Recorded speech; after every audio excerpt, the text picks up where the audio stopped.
Hi friends, welcome back to my channel. ಏಮಿಯ ರೂನಿಂಗ್ಗೆ kiss ಮಾಡಿದ್ರಿಂದ ಅವನಿಗೆ ತುಂಬಾನೇ ಮುಜುಗರ ಅನ್ಸುತ್ತೆ. ರೂನಿಂಗು ಕೂಡ ಶಾಕಲ್ಲಿ ಇರ್ತಾಳೆ. ಅಲ್ಲಿಂದ ಹೊರಟೋಗ್ತಾಳೆ. ಏಮಿಯೋ ರೂಮಿಗೆ ಬರ್ತಾನೆ. ರೂಮಿಗೆ ಬರ್ತಿದ್ದಾಗೆ ವಿಚಿತ್ರವಾಗಿ ನಡ್ಕೊಳ್ಳೋದಕ್ಕೆ ಶುರು ಮಾಡ್ತಾನೆ. ಚಾನ್ಮೋ ಏಮಿಯೋನ ನೋಡ್ತಿರ್ತಾನೆ. ಅವನಿಗೇನು ಕೂಡ ಅರ್ಥ ಆಗಲ್ಲ. ಏಮಿಯೋ ಚಾನ್ಮನ ನೋಡ್ತಾ ರೂನಿಂಗ್ ಅಂತ ತಿಳ್ಕೊಂಡು ಅವನ ಹತ್ರ ಬಂದು ಅವನ ಕೆನೆನ ಇಟ್ಕೊಂಡು ಕಿಸ್ ಮಾಡೋದಕ್ಕೆ ಅಂತ ಹೋಗ್ತಾನೆ. ಅದೇ ಸಮಯಕ್ಕೆ ಲಾಸ್ಟ್ ಟೈಮ್ ಒಬ್ಬ ಹುಡುಗ ಇದೇ ರೂಮಿಗೆ ಬಂದಿರ್ತಾನೆ. ಆ ಹುಡುಗ ಮತ್ತೆ ರೂಮ್ ಹತ್ರ ಬರ್ತಾನೆ. ಅವರಿಬ್ರು ಈ ರೀತಿ ಪೊಸಿಷನ್ ಅಲ್ಲಿ ಇರೋದನ್ನ ನೋಡಿ ಅವನು ಮತ್ತೆ ತಪ್ಪಾಗಿ ತಿಳ್ಕೊತಾನೆ. ನೆಕ್ಸ್ಟ್ ಡೇ ಇವತ್ ರಾತ್ರಿ ನಡೆಯೋ ಪರ್ಫಾರ್ಮೆನ್ಸ್ ಬಗ್ಗೆ ಮಾತಾಡ್ತಿರ್ತಾರೆ. ಯಾರು ಕೂಡ ಯಾವುದೇ ರೀತಿ ಮಿಸ್ಟೇಕ್ ಮಾಡೋ ಹಾಗಿಲ್ಲ. ಯಾಕಂದ್ರೆ ಪ್ರೊಫೆಸರ್, ಪ್ರೊಡ್ಯೂಸರ್ ಎಲ್ರು ಚೆಕ್ ಮಾಡ್ತಾರೆ ಯಾರು ಅವರು ರೋಲ್ನ ಕರೆಕ್ಟಾಗಿ ಮಾಡ್ತಾರೆ ಅಂತ. ಆಗ ಎಲ್ರು ಹೇಳ್ತಾರೆ ನಾವು ನಮ್ಮ ಬೆಸ್ಟ್ನ ಕೊಡ್ತೀವಿ. ಆದ್ರೆ ರೂನಿಂಗ್ ಮಾತ್ರ ಏಮಿಯೋ ಕಿಸ್ ಮಾಡಿದ ಸೀನನ್ನೇ ಪದೇ ಪದೇ ನೆನಪು ಮಾಡ್ಕೋತಿರ್ತಾಳೆ. ಆಗ ಕ್ಯಾಟಿ ಹೇಳ್ತಾಳೆ, ರೂನಿಂಗ್ ಕೈಗೆ ಒಂದು ಸೂಪ್ ಬಾಟಲ್ನ ಕೊಟ್ಟು ಇದನ್ನ ಚಾನ್ಮೋ ಕೊಡು. ಈ ಸೂಪನ್ನ ನಾನೇ ನನ್ನ ಕೈಯಾರ ಪ್ರಿಪೇರ್ ಮಾಡಿದ್ದು. ನೆಕ್ಸ್ಟ್ ಸೀನಲ್ಲಿ ರೂನಿಂಗ್ ಚಾನ್ಮೋನ ಹುಡುಕ್ತಾ ಸ್ಟೇಜ್ ಹತ್ರ ಬರ್ತಾಳೆ. ಆಗ ಸೀನಿಯರ್ ಹೇಳ್ತಾರೆ, ನೀನು ಇಲ್ಲೇನ್ ಮಾಡ್ತಿದ್ಯಾ? ನೀನು ಶೈನ್ ಕೊಟ್ಟಿರೋ ಕಂಪ್ಲೇಂಟ್ ಇಂದ ನೀನು ಸಸ್ಪೆಂಡ್ ಆಗಿದ್ಯಾ. ಅದರಿಂದ ನೀನು ಎಲ್ಬೇಕಂದ್ರಲ್ಲೇ ತಿರ್ಗಾಡೋ ಹಾಗಿಲ್ಲ. ರೂನಿಂಗ್ ಕೂಡ ಅವ್ರ ರೀತಿಲೇ ಉತ್ತರ ಕೊಡ್ತಾಳೆ. ಜೊತೆಗೆ ನಾನಿಲ್ಲಿಗೆ ಚಾನ್ಮೋಗೆ ಸೂಪ್ ಕೊಡೋದಿಕ್ಕೆ ಅಂತ ಬಂದೆ.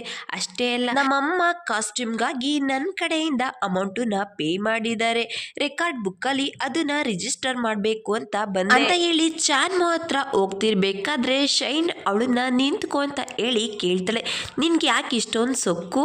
ದುಡ್ಡಿದೆ ಅಂತಲ್ಲ ಅಥವಾ ನಿಮ್ ಪೇರೆಂಟ್ಸ್ ನೋಡ್ಕೊಂಡ?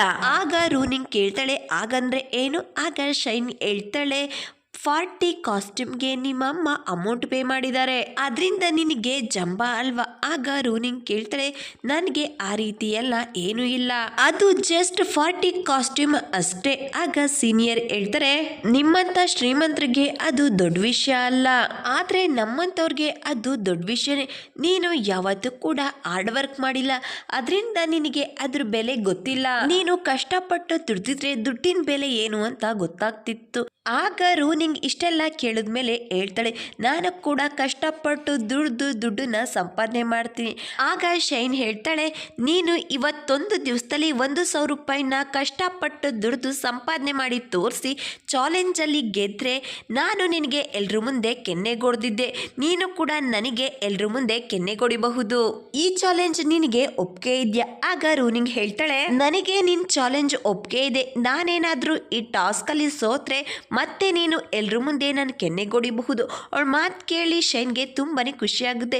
ರೂನಿಂಗ್ ಕೈಲಿ 1,000 ರೂಪಾಯಿನ ಸಂಪಾದನೆ ಮಾಡೋದಕ್ಕೆ ಆಗೋದಿಲ್ಲ ಅಂತ. ರೂನಿಂಗು ಕೂಡ ಅವಳ ಮೇಲೆ ಅವಳಿಗೆ ತುಂಬಾನೇ ವಿಶ್ವಾಸ ಇರುತ್ತೆ.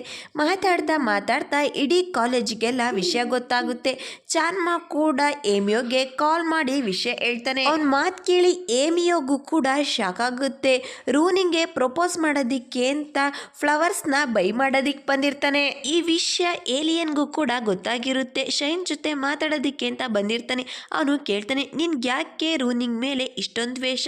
ಆಗ ಶೈನ್ ಕೇಳ್ತಾಳೆ, ಯಾಕೆ ಭಯ ಆಗ್ತಿದ್ಯಾ? ರೂನಿಂಗ್ ಸೋತೋಗ್ತಾಳೆ ಅಂತ.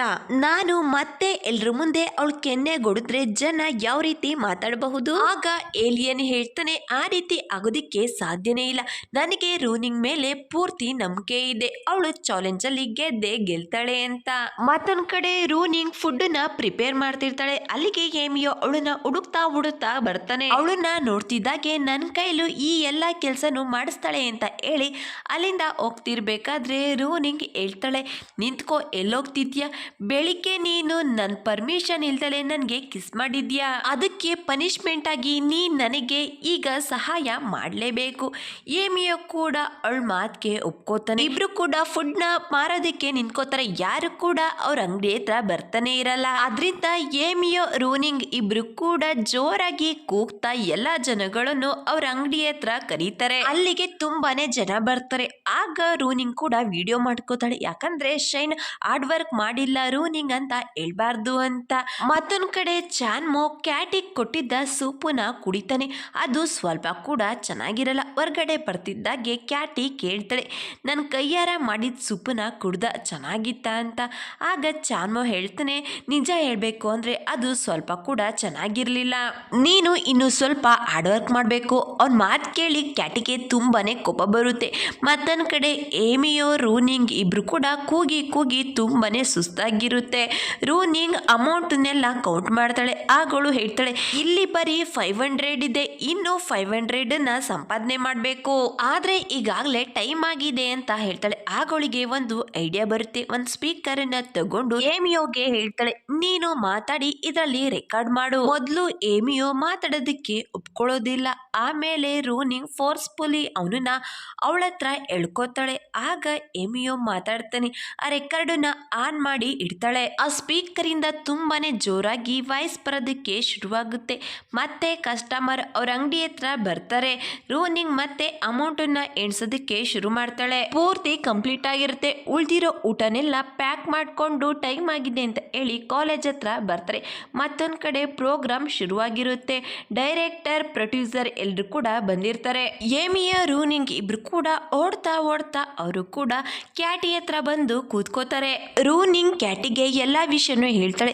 ನಾವೀಗ ಸ್ಟ್ರೀಟ್ ಫುಡ್ ನ ಮಾರ್ಕೊಂಡ್ ಬಂದಿದ್ವಿ ಈ ಸ್ಪೀಕರ್ ಸಹಾಯದಿಂದ. ಅವಳ ಮಾತು ಕೇಳಿ ಕ್ಯಾಟಿಗೆ ತುಂಬಾನೇ ಆಶ್ಚರ್ಯ ಆಗುತ್ತೆ. ಅವಳು ಕೇಳ್ತಾಳೆ, ನಿಮ್ ಬಿಸ್ನೆಸ್ ಇಷ್ಟೊಂದು ಚೆನ್ನಾಗಿದ್ಯಾ?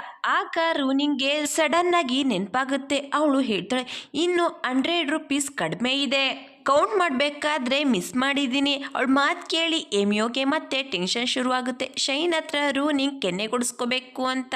ಅದೇ ಸಮಯಕ್ಕೆ ಕ್ಯಾಟಿ ಮಿಸ್ ಆಗಿ ಆ ಸ್ಪೀಕರ್ನ ಆನ್ ಮಾಡಿಬಿಡ್ತಾಳೆ. ಆ ರೆಕಾರ್ಡಿಂಗ್ ಅಲ್ಲಿ ಆನ್ ಆಗಿರೋ ಸ್ಟ್ರೀಟ್ ಫುಡ್ ವಾಯ್ಸ್ ಎಲ್ರಿಗೂ ಕೇಳಿಸೋದಕ್ಕೆ ಶುರುವಾಗುತ್ತೆ.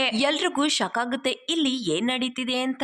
ಶೈನ್ ಪರ್ಫಾರ್ಮೆನ್ಸ್ ಕೂಡ ಹಾಳಾಗುತ್ತೆ. ಅದರಿಂದ ಅದನ್ನು ಕೂಡ ಸ್ಟಾಪ್ ಮಾಡ್ತಾರೆ. ಏಮಿಯೋ ರೂನಿಂಗ್ ಇಬ್ರು ಕೂಡ ಆ ಸ್ಪೀಕರ್ನ ಆಫ್ ಮಾಡ್ತಿದ್ದಾಗೆ ಹೇಳ್ತಾರೆ, ಇದನ್ನೆಲ್ಲ ಯಾರು ಮಾಡಿದ್ದು? ಆದ್ರೆ ಅವರಿಬ್ರು ಮೇಲೇಳೋ ಧೈರ್ಯ ಮಾಡೋದೇ ಇಲ್ಲ, ಅಲ್ಲೇ ಬಚ್ಚಿಟ್ಕೊಂಡಿರ್ತಾರೆ. ಇಲ್ಲಿಗೆ ಪಾರ್ಟ್ 11 ಕಂಪ್ಲೀಟ್ ಆಗುತ್ತೆ. Thank you for watching. Please subscribe ಮಾಡಿ, ಸಪೋರ್ಟ್ ಮಾಡಿ.